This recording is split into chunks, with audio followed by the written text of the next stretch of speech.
Mesdames et messieurs, merci d'être avec nous. Bienvenue dans votre émission Entretien. Et dans le cadre de ce nouveau numéro, nous avons un invité qui est un ingénieur, un expert en route, c'est Roger Kankwende. Si nous avons fait appel à lui, c'est parce que vous le savez, tout récemment, Kinshasa vient d'être endeuillé. Plus de 140 morts, il y en a qui évoquent même 200 morts. Suite à des pluies diluviennes qui sont abattues sur la ville-province de Kinshasa. Le drame s'est surtout produit à hauteur de Matadi-Kibala, à Anvrak, où un éboulement s'est produit, emportant des maisons, mais également des personnes humaines. Il y a eu également des effondrements un peu partout dans la capitale et des eaux qui ont inondé plusieurs maisons et des artères de la ville. Voilà qui remet sur la table le débat sur le plan d'urbanisation de la ville-province de Kinshasa. Et pour en parler, il nous faudrait des experts. Voilà pourquoi nous avons ce jour M. Roger Kankwende, qui est un ingénieur, expert en route, Roger Kankwende, que nous avons également déjà reçu dans le cadre des analyses politiques. Bien évidemment, donc, de la politique s'invitera un peu aussi dans cette émission. Roger Kankwende, bienvenue parmi nous. Merci. Nous avons fait appel à vous parce que vous êtes un expert de la route. Vous avez suivi avec nous le drame qui s'est produit à Kinshasa récemment. Plus de 140 morts. Est-ce que cela pouvait être évitable? Ben écoutez, le pays a été endeuillé. Donc je ne peux commencer que par présenter mes condoléances aux familles qui ont perdu 1, 2 ou 3 membres d'une même famille. L'homme sur cette terre est un intrus. L'eau qui prend de la vitesse est un danger. Quand l'homme construit, il dérègle la nature. Raison pour laquelle, quand l'homme construit, il doit créer les conditions pour pouvoir contenir l'eau et éviter que l'eau prenne de la vitesse. L'eau en soi n'est pas un danger. L'eau devient dangereuse quand elle prend de la vitesse. Donc, ce qu'on a connu comme catastrophe vient du fait qu'on n'a pas maîtrisé l'eau qui a pris de la vitesse et qui a créé cette tête d'érosion en vrac. Et ma question elle est aussi précise. Ce qui s'est produit, est-ce que cela pouvait être évitable? Est-ce que nous n'avons pas pu voir comment il fallait contenir cette eau? Puisque généralement, lorsqu'on construit les routes, on prévoit aussi la manière de canaliser les eaux. Est-ce que c'est la canalisation qui a été mise sur pied n'était pas de taille? Ben, écoutez, dire que les caniveaux étaient suffisants ou insuffisants, ça, il faut des études pour arriver à cette conclusion-là. Mais à ma connaissance, l'effondrement a eu lieu à un endroit où une entreprise était en train de procéder aux travaux de rénovation des caniveaux. Ce qui revient à dire qu'à un certain moment, le caniveau ne laissait pas passer l'eau. Donc à un certain moment, il y a eu engorgement. Et comme j'ai dit, quand l'eau prend de la vitesse, ben, l'eau ramasse tout sur son passage. Donc si on peut indexer quelque chose à ce niveau-là, nous vivons sous les tropiques, pratiquement sous l'équatorial, sous l'équateur. Les travaux de cette nature, on n'est pas censé le faire en pleine saison de pluie. Voilà. Donc, quelque part, il y a eu déjà une erreur au niveau des décideurs qui ont lancé des travaux pendant cette période. Voilà. Nous allons peut-être revenir à cet éboulement de Anvrak à Matadi Kibala. Mais la situation était générale. Et, puis, et aussi, c'est une situation qui se répète. C'est presque toute la capitale qui a été inondée. Et il y a aussi des personnes qui sont mortes, pas par éboulement, mais tout simplement parce que l'eau a pris une hauteur jamais égalée. Ben, c'est clair. Mais écoutez,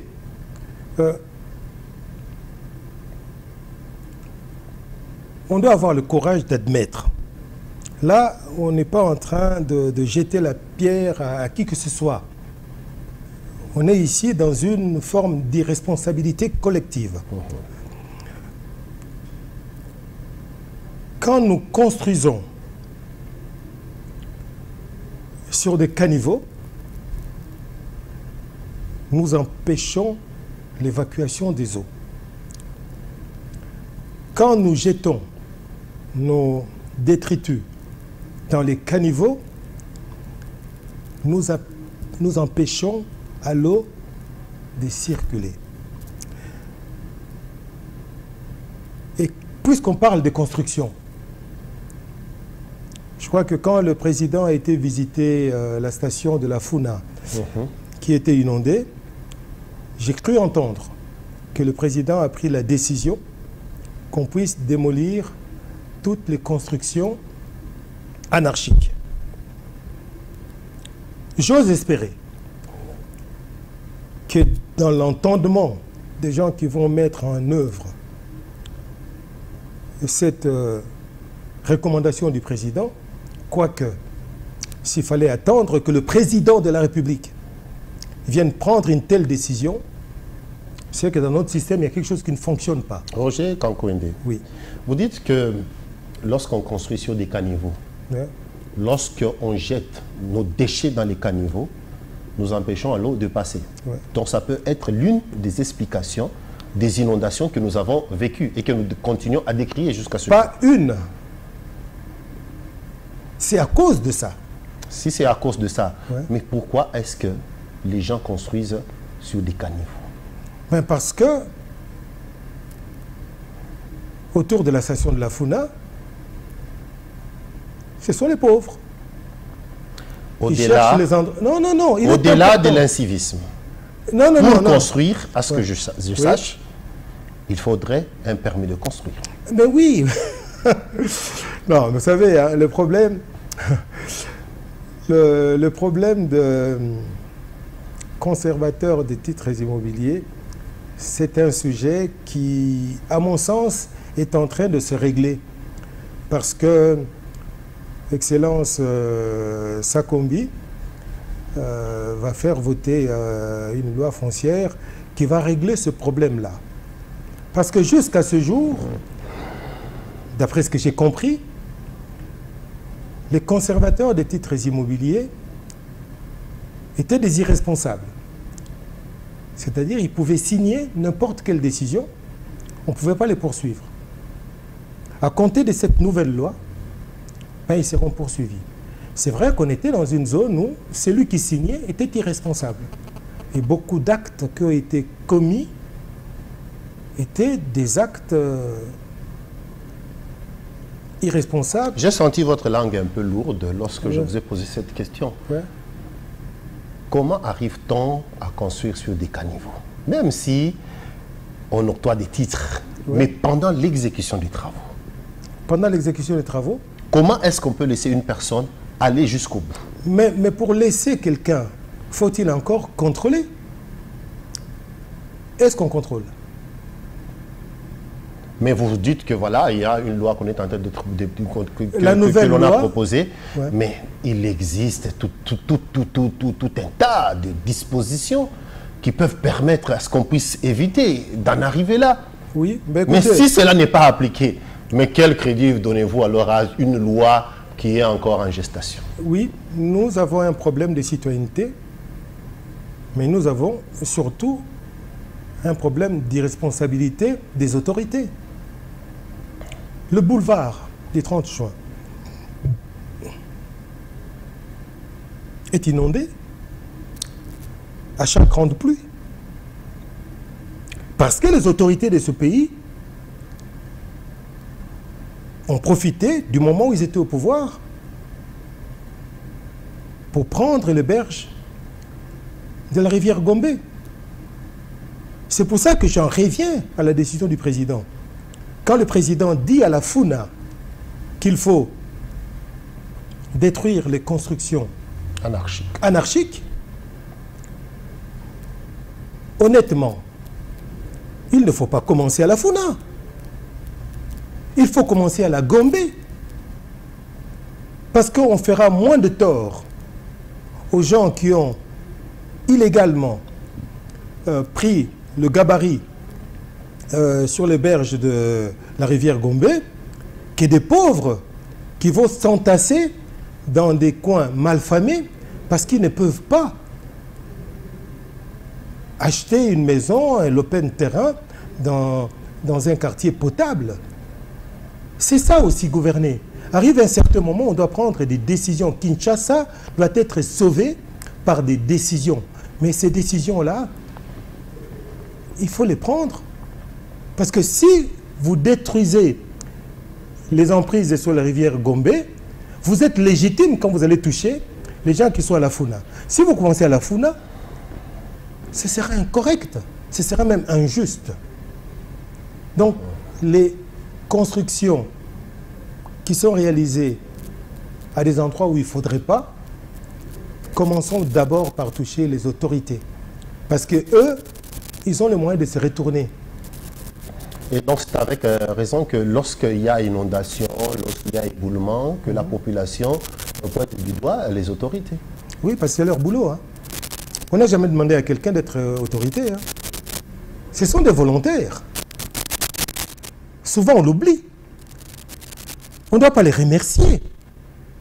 On n'a demandé à personne d'être candidat député, d'être candidat ministre ou d'être candidat président de la République.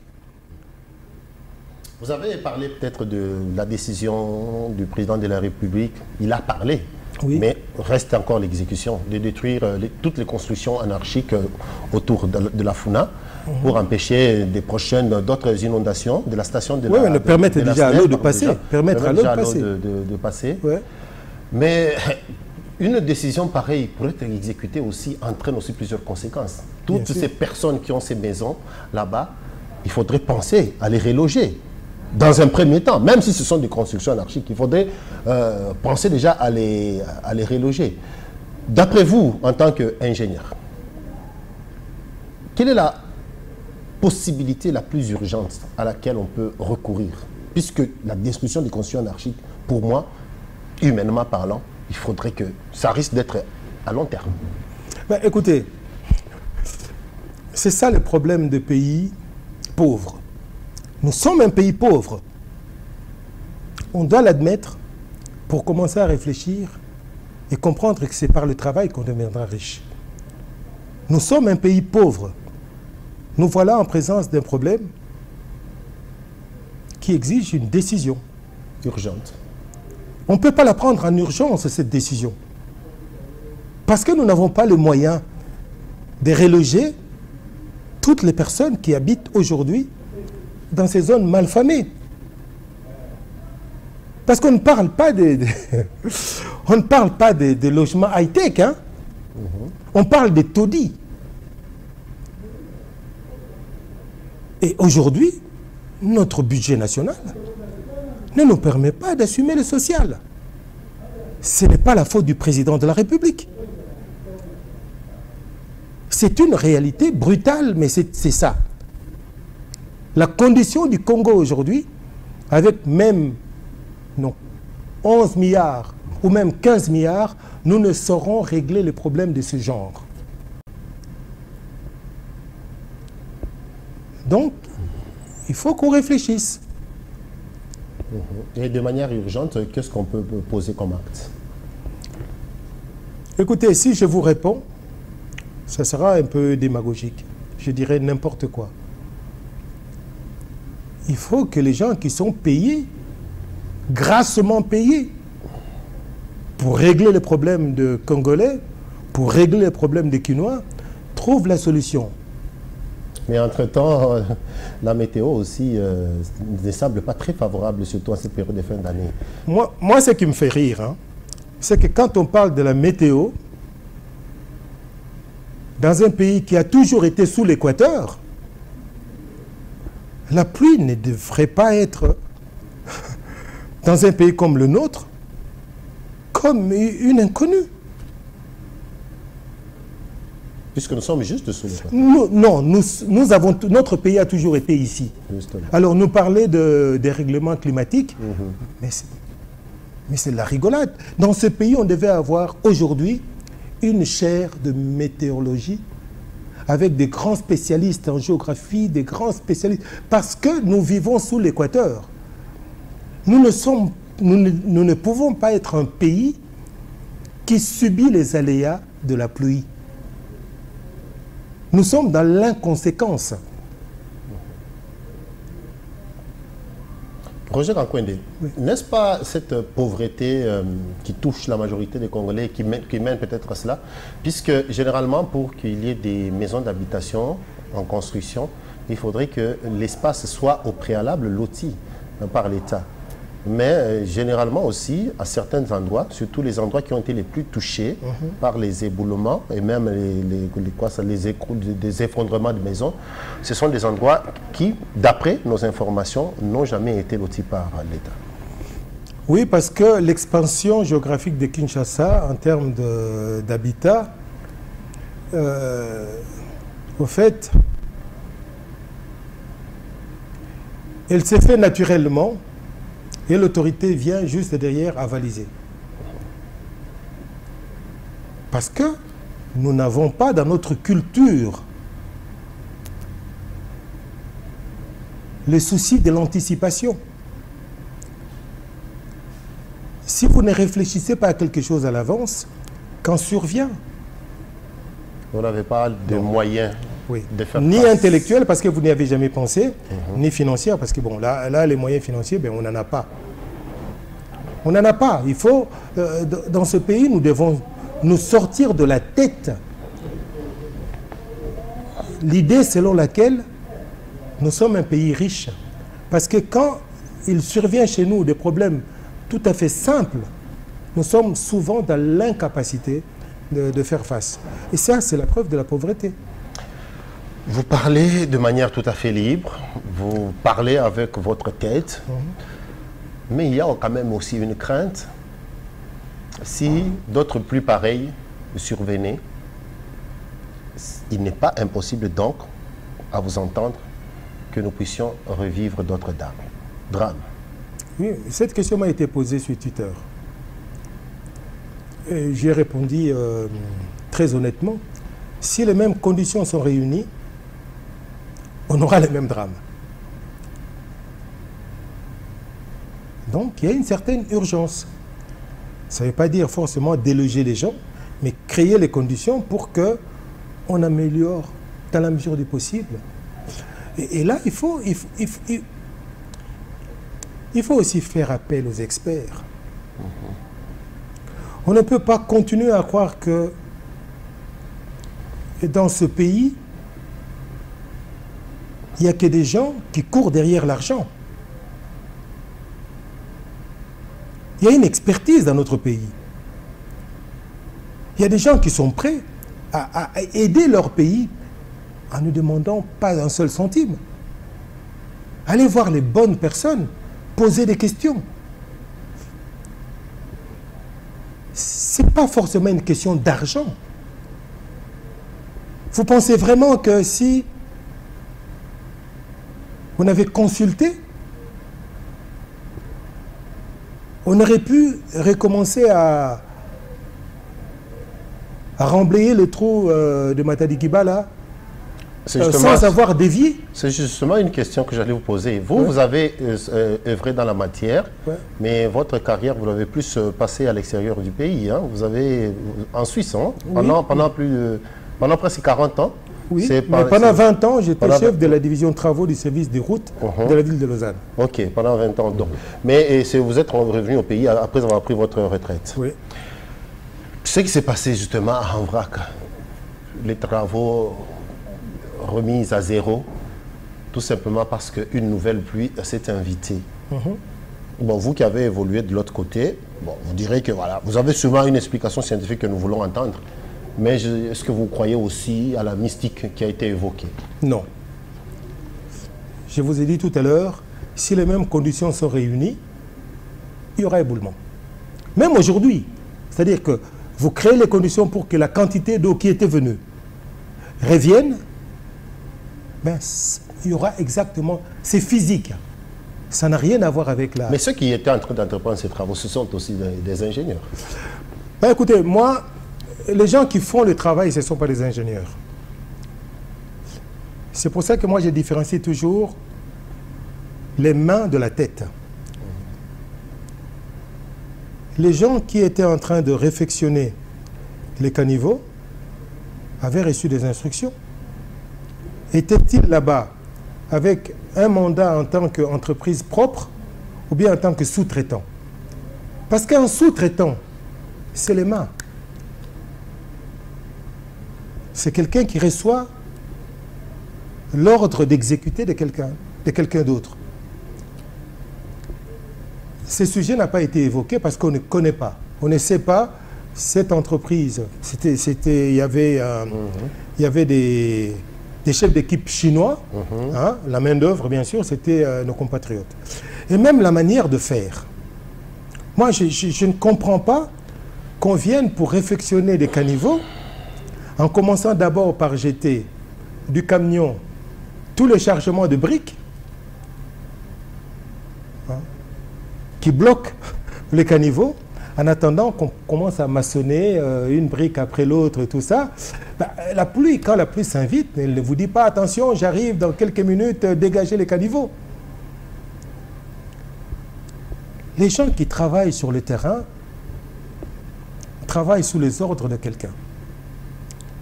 Et c'est ça qui est intéressant. Le problème, c'est que chez nous, on envoie des ouvriers faire un travail, mais souvent, il n'y a personne pour les contrôler. Parce que les Chinois qu'on voit là, à côté de nos vaillants jeunes qui font ce travail-là, je ne suis pas sûr qu'ils soient de qualification plus élevée que nos jeunes qui sont là. Donc, ce sont aussi des mains. Ce ne sont pas des têtes. Donc la tête, peut-être qui avait pensé cela, oui, non, moi j'incrimine la tête. Parce que justement, après, on a pris des précautions pour dévier les eaux. Et on doit dévier voilà, avant de reboucher. Mais c'est même le bon sens, ça. Ça n'a rien à voir avec être ingénieur ou pas. C'est le bon sens. Mais ça ne m'étonnerait pas qu'on a rebouché sur une décision politique. Hein. Vous savez qu'ici, chez nous, il y a la primauté de la politique sur la technique. Hein. On dit non, le président n'acceptera pas qu'il y ait un jour d'arrêt de la route nationale 1. Vous me repoussez ça tout de suite. Tout le monde est aux ordres. Or, il fallait peut-être prendre le temps. Ah non, il fallait résister. Planification. Moi, j'ai fait partie des gens. Quand je suis en responsabilité, c'est moi qui décide. On ne peut pas me donner des ordres politiques quand j'ai une responsabilité technique. Donc, c'est même pas être discourtois, c'est de dire tout simplement, je ne peux pas le faire. En règle générale, un politique, quand on lui dit d'avance que je ne peux pas le faire à cause de ceci, il ne le fait pas. Parce qu'il va assumer la responsabilité. Et Roger Kakwende, mais ce qui s'est passé à Kinshasa, paraît-il qu'à Bukavu, dans la province du Sud Kivu, là, il y a même un député qui l'a dit à l'Assemblée nationale, c'est le quotidien. À chaque pluie, Bukavu, c'est où? C'est dans quel pays? Il y a toujours des morts. Non, à Bukavu, c'est dans quel pays? C'est à l'est de la République démocratique du Congo. Alors, vous croyez qu'à Kinshasa, ils sont plus intelligents que les gens qui sont... Nous sommes le même peuple avec les mêmes bêtises. Nous, peuple congolais, nous devons nous réveiller. Nous devons cesser de croire que les choses se font par elles-mêmes. C'est nous qui devons construire ce pays. Mais construire ne veut pas dire faire n'importe quoi. Nous devons faire les choses correctement. Et faire les choses correctement, ce n'est pas tout simplement en décidant, mais j'ai le pouvoir, puisque j'ai le pouvoir, je n'entends plus personne, je suis omniscient, je connais tout. Il faut faire appel aux spécialistes. Et je suis convaincu que tout le monde ne cherche pas l'argent. Il y a beaucoup de gens dans ce pays qui seront fiers d'avoir rendu service à leur pays. Le plus grand problème, d'après moi, c'est ce social hein, qui n'est pas assuré. Parce que si tout le monde va construire n'importe où et de n'importe quelle manière, c'est tout simplement parce que le Congolais a des difficultés de payer le loyer. Alors, lorsqu'il a la possibilité d'ériger une petite maison d'habitation quelque part, quelle que soit la qualité, bon, il la saisit. C'est humainement compréhensible. Humainement compréhensible. Ouais. De même que c'est humainement compréhensible aussi de voir quelqu'un qui passe et qui ramasse une épave. Demain, vous voyez en train de transporter du charbon grâce à cette épave. Donc, mais toujours arrêté par la police de circulation routière ou bien par la police et même maltraité. Ce sont des images qui circulent même dans les réseaux sociaux. Lorsque vous voyez ça, comment est-ce que vous réagissez? Parce que moi, personnellement, je me dis, bon, que faire? Nous devons comprendre, parce qu'il s'agit quand même des pères de famille qui veulent aussi nourrir leurs enfants. Vous savez, il y a à boire et à manger dans cette histoire-là. On a un grand problème de transport dans ce pays. Le transport est insuffisant. Donc, tout engin qui circule, il sert à quelque chose. L'État va trouver, si l'État en fait une priorité, l'État pourrait régler ce problème-là. Il faudrait que l'État en fasse une priorité. C'est ce qui manque. Mais regardez le problème des transports en commun. La part de l'État dans le transport en commun est de combien? Même pas 10%.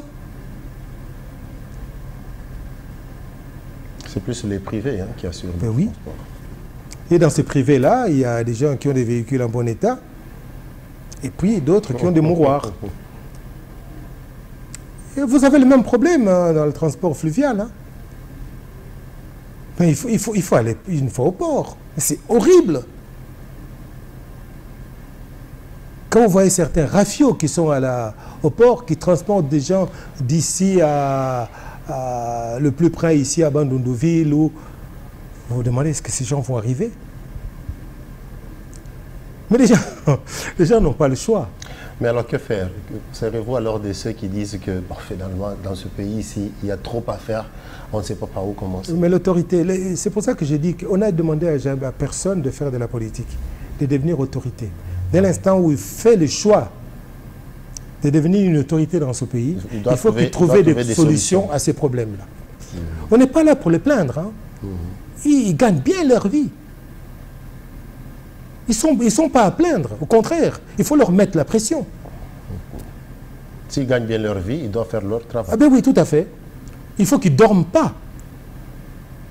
Il est injuste que quelqu'un, bon je dis ça comme ça, mais je rigole, Oui, hein, qui touche 21 000 $, qui dort paisiblement toutes les nuits, et puis un papa qui est sentinelle quelque part, ne dort pas toute la nuit parce que son travail consiste à veiller que celui qui touche 21 000 $ puisse bien dormir, et qui rentre chez lui, il ne peut pas dormir parce que les enfants n'ont pas mangé. Vous voyez, socialement, ça me pose un problème. Justement. Donc, on doit poser le problème de la répartition. Est-ce normal qu'on puisse être dans un pays où le législateur peut décider de la part qu'il peut prendre de la richesse nationale sans lien avec le barème de la fonction publique? Mais je ne comprends pas. S'il y a un barème de la fonction publique, parce que ce barème-là est fixé, je suppose, pour permettre à quelqu'un de vivre. Mais déjà, il faudrait aussi que la population comprenne que, voilà, si nos autorités n'arrivent pas à trouver des solutions aux problèmes, il faudrait se prendre en charge. Comme comme Feu Mobutu, c'est ce qu'on disait, Motona Motoa Bongissa. Oui, Motola Motoa Bongissa, quand il y a l'équité. Tant que les caniveaux seront bouchés. Non. Moi, je ne vois pas les choses comme ça. Je dis... Le pluie, l'eau de pluie ne trouvera pas de voie de sortie et nos maisons seront inondées. Oui. Et ce n'est pas... À vous entendre, ouais. Moi je suis dans votre logique. Oui. À vous entendre, ce n'est pas maintenant qu'on aura la solution. Il faudrait en plus de la volonté. Mais cette volonté, il faudrait l'inscrire dans l'urgence. Oui. Et puis cette urgence, nous devons aussi la constater. Moi, je vais vous poser une question. Vous me direz que ce n'est pas à moi de vous poser des questions. Posons-nous cette question. Le président a dit qu'il faut détruire les constructions. Les constructions anarchiques. Tout à fait. Il a dit, il y a combien de choses? Attendez. C'est impossible à réaliser. Tel que nous connaissons. Non, j'ai dit, il a dit ça quand? Il y a peut-être une semaine. Oh. Je vous mets au défi. Et je puis vous affirmer qu'au moment où nous parlons, 5, 6 ou 7 jours après, rien n'est encore fait. Rien. Je ne parle pas des démolitions. Voilà. Des études pour rendre réalisable ce que le président... Décision du président de la République. Vous voyez ce que je veux dire? Voilà. Nous sommes comme ça. Nous réagissons dans l'émotion. En attendant, vous savez que ça, c'est un sujet qui commençait déjà à être oublié par la candidature de Katumbi. On est passé des 140 morts directement à la candidature de Katumbi. Et c'est sur toutes les lèvres. Mais voilà. On a tout oublié. Nous sommes comme ça, nous sommes des émotifs, nous sommes des grands enfants. Nous avons un problème, nous n'arrivons pas à fixer nos priorités. On ne peut pas tout régler dans ce pays.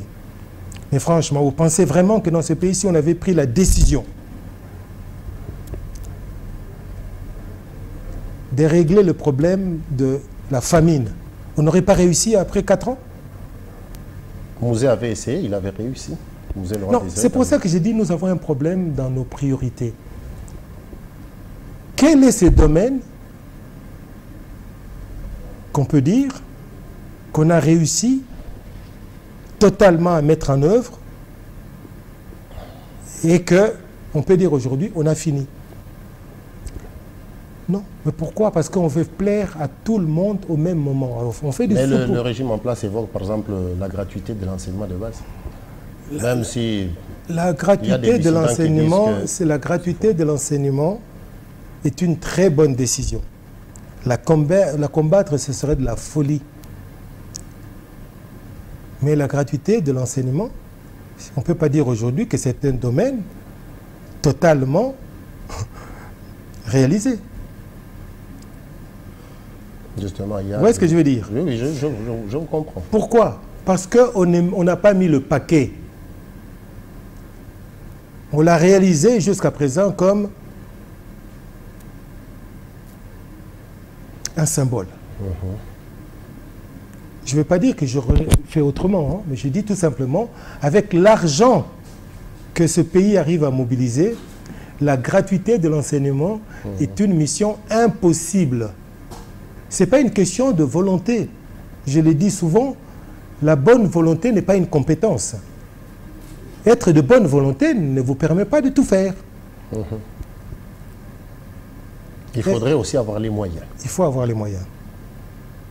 C'est pour ça qu'on dit qu'il faut avoir les moyens de sa politique et la politique de ses moyens. Le président de la République a pris une bonne décision.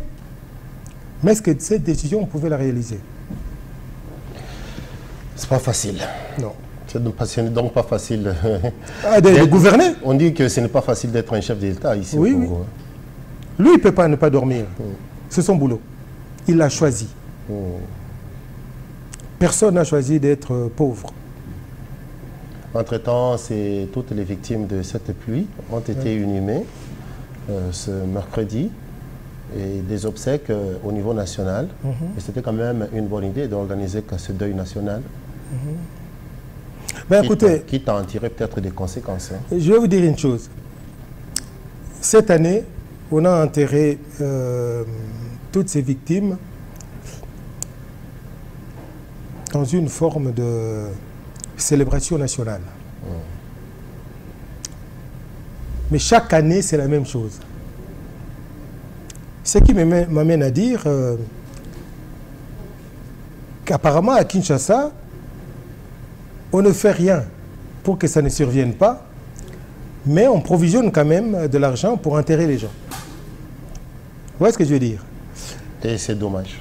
Oui. Moi, je crois que ça va coûter combien? 140 décès. Donc 140 enterrements. Si on compte... évoque un chiffre. Bon, oui. On a parlé de 507 000 dollars combien? Mobilisés. 507 000 dollars mobilisés. Oui. Combien de caniveaux avec ça? Des bons caniveaux avec ça? Au prix du marché et pas du tout au prix de commission et sous-commission et machin. C'est là où je dis que la gouvernance, c'est aussi ça. Si on avait cet argent-là, on aurait dû le mettre. On aurait préservé des vies. On aurait construit notre pays. J'espère que votre expertise sera aussi utile. Hein? Manifestez-vous aussi. Moi, il ne faudrait pas rester là tout simplement à faire des analyses derrière votre bureau. Non, non, non, je le dis souvent, moi je suis comme... Vous attendez peut-être qu'on vienne vers vous. Pourquoi ne pas aussi faire le pas? Je suis comme Jean-Baptiste, qui crie dans le désert. Vous voyez? Mais je ne parle pas de mon cas. Moi, je connais des ingénieurs qui ont travaillé dans ce pays, qui sont à la retraite. Donc des ingénieurs qui ont diplômé dans les années 70 et tout véritable...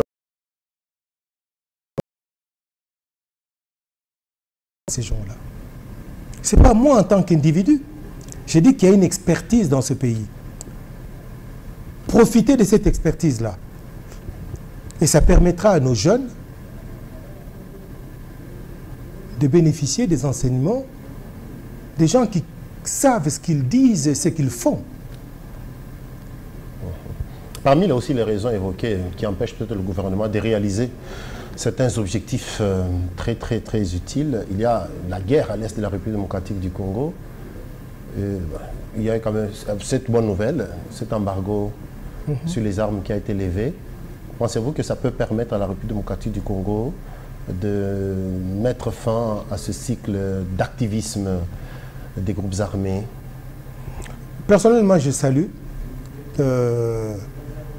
ces résultats fantastiques de la diplomatie congolaise. Bien sûr, la population congolaise a beaucoup travaillé pour diaboliser enfin Kagame. Et c'est ce qui nous a permis... Et ses complices. Oui, mais Kagame, c'est l'homme de main des Occidentaux. On l'a toujours dit. Mais ce qui est important, je crois, à dire, c'est que ce ne sont pas les armes qui gagnent la guerre. C'est la tête qui gagne la guerre. Et par la tête, je dis, vous devez réfléchir à tout, acheter des armes, avoir des soldats dans les bonnes conditions physiques, et puis avoir aussi des soldats dans les bonnes conditions psychologiques. Justement. Et la condition psychologique, on voit tout de suite le social. Vous voyez ce que je veux dire? Donc c'est un tout. Autrement, dans 6 mois, dans 12 mois, dans 18 mois, on sera toujours dans la même situation et on ne saura même plus évoquer cette histoire de la levée de l'embargo sur les armes comme prétexte. Et c'est un prétexte. Si ça devenait un prétexte. Ben, à partir de ce moment-là, on dira que c'était un prétexte. Si nous n'arrivons pas à régler ce problème, après... Mais moi, ce que j'aimerais dire, quand même, c'est que nous devons saluer la Chine. La France, qui avant était le pays qui s'opposait, n'a pas tout simplement fait cette proposition à l'ONU pour nous faire plaisir. La France était au pied du mur. Parce qu'un pays comme la Chine a mis la pression. Et nous devons, nous dans ce pays, raffermir nos liens avec la Chine. Les Occidentaux ne nous donneront jamais rien. Ils viendront chez nous que pour prendre. Les Chinois viennent aussi pour prendre, mais ils nous laissent quelque chose en contrepartie. Okay. Ça sera aussi votre dernier mot, Roger Kankwende? Ce n'est pas vraiment le dernier mot, mais je dis tout simplement que le peuple congolais sera appelé à voter l'année prochaine. Que ce peuple ne se loupe pas. Parce que nous serons seuls responsables de ce qui va arriver après 2023. Le président de la République a le droit de se représenter, il a fait son travail, il a ses résultats, il doit défendre son bilan parce qu'il a quand même un bilan. Mais nous ne pouvons pas aujourd'hui nous lancer dans un combat contre des candidatures. Moi, je suis pour qu'on puisse combattre des candidats pendant la campagne électorale. Voilà. Et on ne peut pas se permettre aujourd'hui de combattre des candidatures. Voilà. Roger Kankwende, merci beaucoup. Voilà, merci. C'est avec plaisir que nous vous avons accueilli dans cette émission. C'est avec plaisir que je suis venu. Nous trouvons aussi que nous avons été suffisamment édifiés. Votre expertise compte beaucoup pour que certaines choses changent. Très chers téléspectateurs et chers auditeurs de Digital Congo, cette émission se termine par ici. Merci aussi à vous de nous avoir suivis.